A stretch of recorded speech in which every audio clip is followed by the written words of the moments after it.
Okay, daily review. Welcome. Get rid of the phone. That's pretty cool though, huh? Anyway, oh, that's weird that it like froze. I wonder if that's how that's gonna be. Interesting. I think I'll have to like turn my phone into like never go to sleep mode or something like that. Cool. So today's movie is Das Boot. It's kind of a TV mini series in Germany, and then when it was brought to the theaters here, they edited it into a theatrical version that's cuts out about it's 149 minutes, and then the director's cut is 2 hours and 8 minutes, and then the TV show is more than that even. The miniseries, I should say. It's quite good. It's by Wolfgang Petersen. It came out in 1981 in Germany, and then in 1982 in like theatrical release in the United States. And it's the World War II is happening, and there's a boat, obviously, that's like in a submarine, German submarine. These are our protagonists, and they're going to be launched out on a mission as usual, and it's basically the Allied forces are starting to command some power of the Atlantic, and they end up so it starts out kind of like the Deer Hunter, where we get to know everybody at a party, and we get introduced to all these characters, and then from there they're thrown into their like military jobs. I think it's really, really smart way to do it, because we get to know them in a relatable sense before. Relax, Odie. Can you just lie down for a second, dude? Anyway, they're like,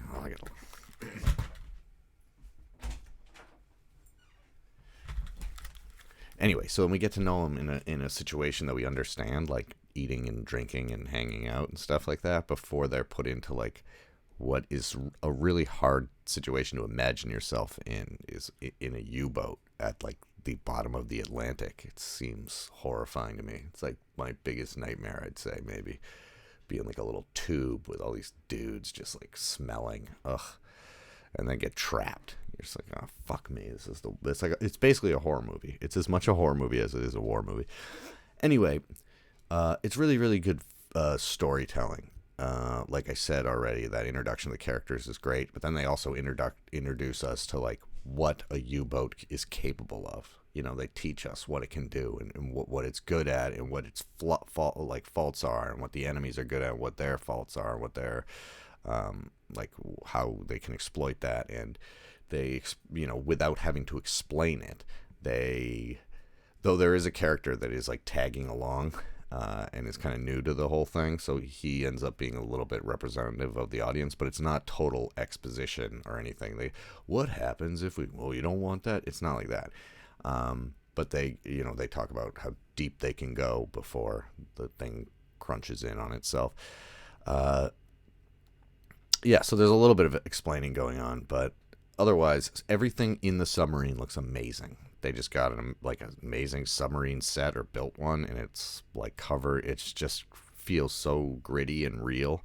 And everybody's so dirty and like really it feels like they really lived in the submarine, It's like some of the best production design, just simply being like it's basically just a submarine. It's just real. I'll have to look up whether it was a set. I assume it must have been some sort of set just to make it easier to film. But they run around the craft. I don't know. It's not a ship, is it? They run around it like crazy, and the camera goes fast. So, it's like The Abyss, if you've ever seen that, the way they just kind of hop around that underground oil well or whatever, oil rig, whatever it is. Anyway, Yeah, it's very long, and it kind of has two halves to it. They go on a mission and take out a destroyer, and it's awesome. And then they're going home, and they get information to go to a different port and cross through the Strait of Gibraltar, where they basically get fucking sunk, and then they're just at the bottom of the ocean trying to figure out how to make it back up. And then they get back up and make it home, and the British bomb them, and they all die. And that's basically the movie. But it takes like 4 hours for them to tell it, and it doesn't matter if you know the story, because you know the story. You know the Nazis did not win. You know that this U-boat is probably going to go down because they start the movie saying that 40,000 naval personnel were in submarine missions and 30,000 of them died. So you're like, all right, this is the story. Like, they're probably going to die, which adds to the tragedy of the whole thing. But there's a scene where one of the engine room guy, he looks all gaunt, and he looks like he's part of the engine. It's amazing. And after this whole thing, he just goes and takes an orange, and just the way he eats it, he just like rips it open and goes. And it's first of all, it's cool because it's like scurvy. There's like oranges and fruit and stuff everywhere in this really drab ship, which I think is awesome and would have to be integrated into the Criterion cover. Would have to be like lemons everywhere. Or I don't think lemons have as much vitamin C as oranges or whatever. You know what I mean. They have more sugar per square inch though. Anyway, yeah, that's a really great part. There's really good stuff with like seeing characters like our guy who I can't remember his name, the lieutenant that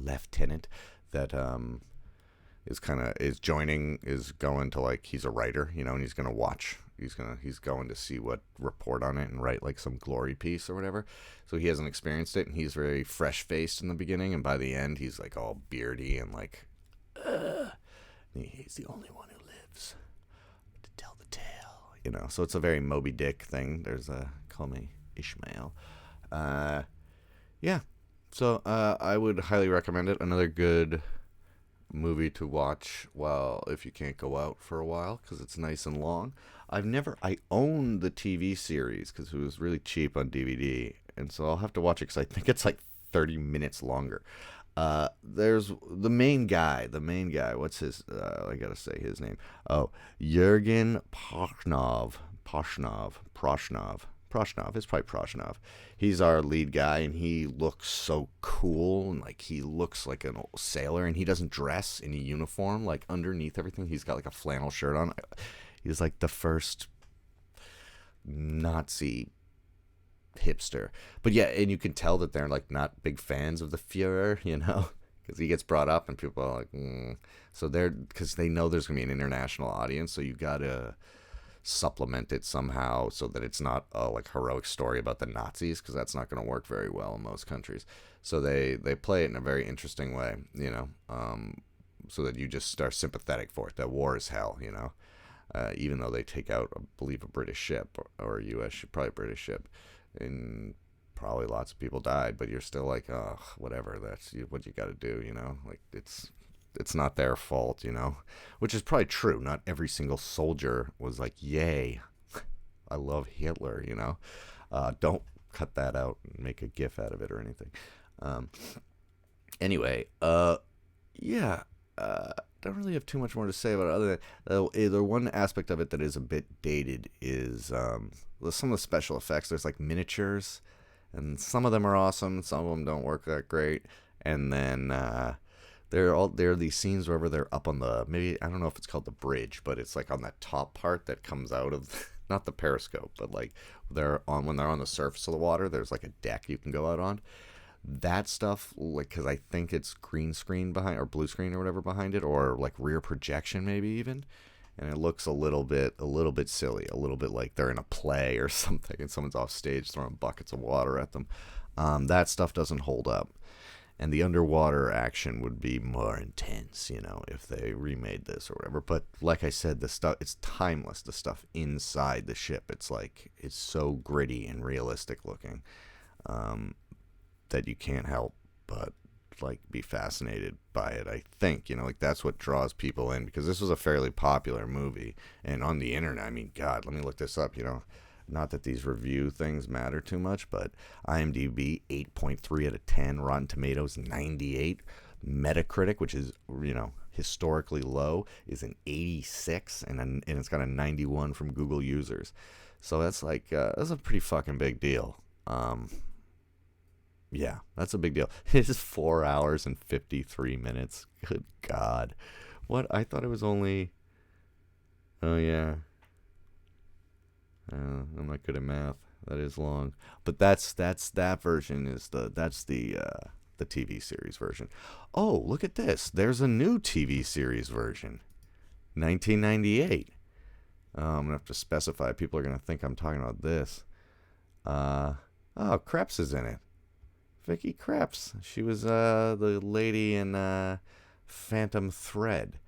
An inexperienced U-boat crew has to survive a secret mission, and a young German woman is torn between loyalties for her country and the French resistance in World War II drama. Okay, so it's just a completely different story. Yeah, these aren't the same characters at all.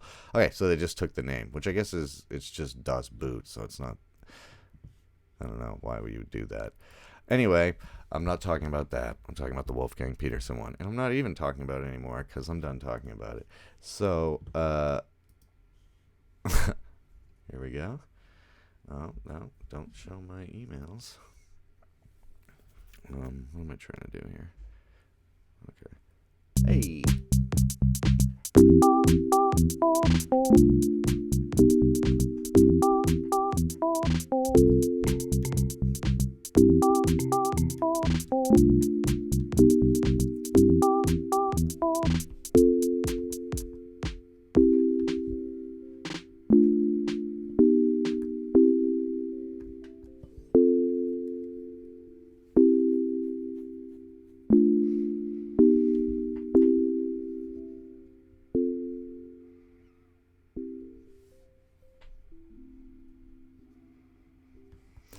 Okay, thank you very much.